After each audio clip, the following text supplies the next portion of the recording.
تاریخ باندې هغه ماته پیسې داسې رالیږي لکه څوک چې چا ته تنخواه ورکوي لکه تنخواه به هم په یو تاریخ نه میلاږي نو دا د دې مشرانو د دوی هغه سوچ و هغې له الله دغه اوس مدرسه زموږ انشاءالله ډېره ښه روانه ده صرف مونږ ته څه مسلې دا دي چې مونږ ته د تعلیمي لحاظ چېرې مونږ استادان هایر کړو راولو دلته مونږ طالب العلمان راولو چې مونږ یوازې دا نه چې مونږ په حفظ او په ناظره او په تجوید کې ناست چې مونږ علوم شو کتابونو شروع کړو لکه څنګه چې احسان الدین وویل چې مونږ د بخاري شریف پورې دا او انشاءالله زمونږ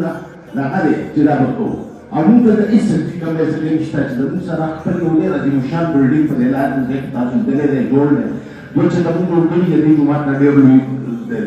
او د درېیم چا ته اوس پروګرام دی چې هغه جوړو بلکې څلور چا ته به جوړو اوس زموږ پروګرام دا دی چې دا نوی کال چې مونږ به انشاءالله په هغې کې درسونه شروع کړو رهایش له ګوره دا ځای کوو لنګر زموږ شته هر څه برابر دي خو صرف مونږ له طالب العلمان پکار دي مونږ له رهنمایي پکار ده او دا به تاسو ته د علماو په مونږ ته هېڅ مایلې څه پریشاني را او که یې نه به ستاسو په مخ کې کېدم انشاءالله